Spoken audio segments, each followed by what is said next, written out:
জাপানে মারাত্মক আঘাত হানার পর এবার চীনের দিকে প্রচণ্ড শক্তি নিয়ে ধেয়ে যাচ্ছে বিধ্বংসী সুপার টাইফুন বাভি। প্রলয়ঙ্করী এই টাইফুনের কারণে চরম সতর্কতার অংশ হিসেবে চীনের প্রায় 9 লাখ মানুষকে নিরাপদ স্থানে সরিয়ে নেওয়া হয়েছে। শক্তিশালী এই টাইফুনটি ইতোমধ্যেই জাপানের সাকিশিমা দ্বীপপুঞ্জ এবং তাইওয়ানের পূর্বাঞ্চলে ব্যাপক তাণ্ডব চালিয়েছে। শনিবার চীনা কর্মকর্তারা আনুষ্ঠানিকভাবে জানান দেশটির পূর্বাঞ্চলের জেজিয়াং প্রদেশ থেকে 5 লাখ মানুষকে সরানো হয়েছে।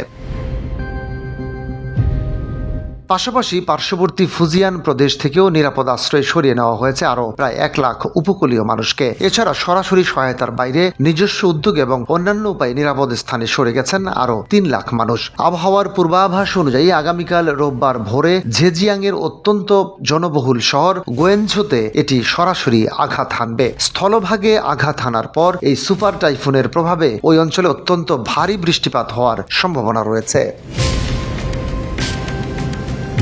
যদিও প্রশান্ত মহাসাগরীয় অঞ্চল অতিক্রম করার সময় সুপার টাইফুন বাভির মূল শক্তি অনেকটাই হ্রাস হয়েছে বলে জানা যায়, তা সত্ত্বেও এই সামুদ্রিক ঝড়টি এখনও বড় ধরনের প্রাকৃতিক ঝুঁকি এবং ক্ষয়ক্ষতির কারণ হিসেবে রয়ে গেছে। কারণ হ্রাসপ্রাপ্ত শক্তির পরও এই ঝড়টির সঙ্গে ধেয়ে আসা মেঘের ভেতর প্রচুর পরিমাণে জলীয় বাষ্প জমা রয়েছে। দুর্যোগপূর্ণ এই পরিস্থিতির কারণে চীনের জাতীয় আবহাওয়া সংস্থা দেশটিতে দ্বিতীয় সর্বোচ্চ অরেঞ্জ অ্যালার্ট জারি করেছে।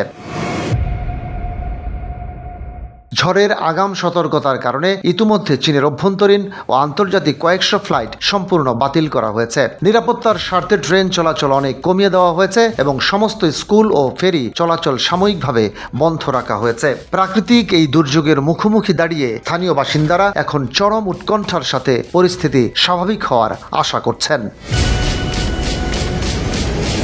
ডেস্ক রিপোর্ট, বাংলাবাজার পত্রিকা।